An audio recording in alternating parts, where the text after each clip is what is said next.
business. I'm with the North Haven Fire Department.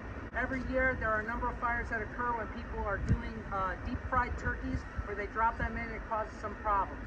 So we're going to demonstrate two things today. We're going to demonstrate how to do it properly, and hopefully you'll have an enjoyable turkey for your Thanksgiving or whatever event you have.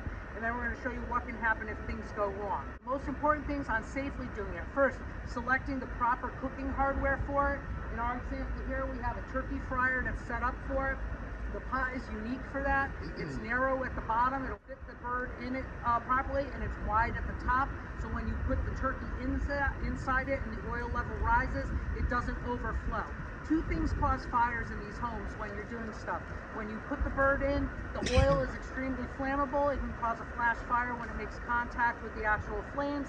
And if you're using a frozen turkey that has a lot of water or moisture in it, it can actually cause steam, and the steam sprays the oil all over the place. It can cause your clothes to catch on fire, and it can cause a flash fire from the flames underneath.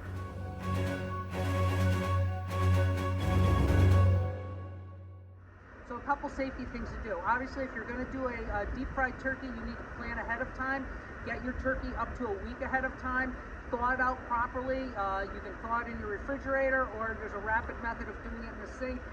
Setting up your turkey fryer. Make sure it's on flat ground level, that the fryer's not rocking at all. So we have it out here on a non-combustible surface. We're doing it outside right now. We should never be doing this indoors. I don't care if it's snowing, if it's raining, if it's windy. You need to do it outside 10 feet away from your home to do it safely. On an actual turkey fryer pot, there's a fill line inside there and a max fill line on it to make sure that when you put the bird inside it, it doesn't overflow. We never want to exceed that. So the bigger the turkey, the less oil it takes inside.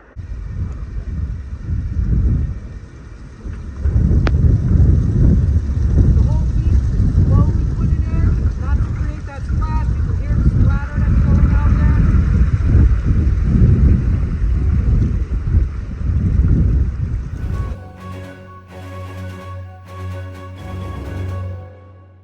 How not to deep fry a turkey is what we're going to do on this one. So there are a couple things that have been set up already to make sure that this doesn't go correctly as we would really want it to go. So first of all, there's a fill line on the pot. We've overfilled the pot with oil in it. So what's going to happen is when we put the turkey inside the pot, the oil is going to go up over the sides as it starts to splatter, and it's going to come down and it's going to catch on fire. The other thing is the temperature right now, it's over 375, so the hotter the oil, the more dramatic the moisture is going to expand and turn into steam. It's going to create a problem there. We have it set up on a wood deck right now. These pallets are to simulate being on wood on the ground. The oil is going to get on there. It's going to get very messy. It can become very slippery. Like I said, the most common thing that I've seen is that as people are starting to put things into the hot oil, it splatters more than they expect it to, or their hand starts to get burned, and the first thing they do is they let go of that turkey, it drops in, and it creates a splash in the fireball that comes out of it. That's how people get hurt from it. So we want to really avoid that. Right. 3, 2, 1, in.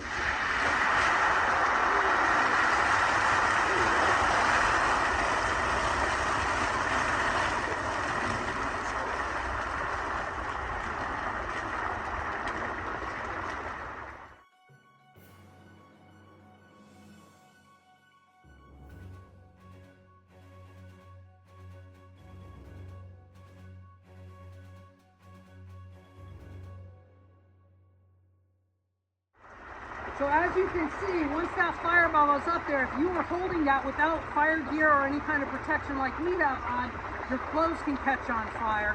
That can create a problem for you. People panic.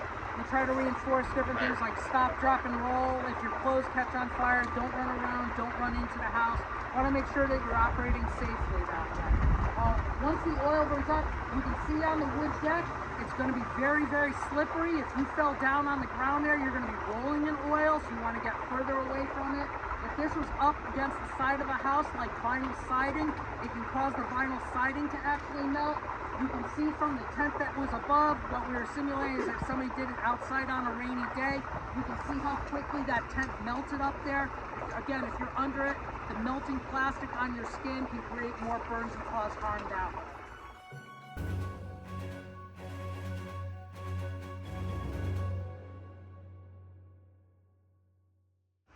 Just a couple pointers in case something does go wrong in your house. always make sure that you have access to a phone. If something unfortunate happens, if there is a fire, get away from it. Keep everybody away from the fire.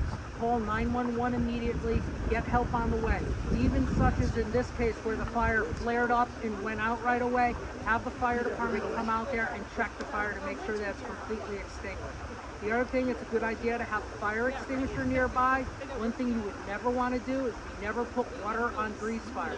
Don't take a garden hose. Don't keep a garden hose outside and spray water on it. It will make that steam. It'll make that grease flare up even bigger now.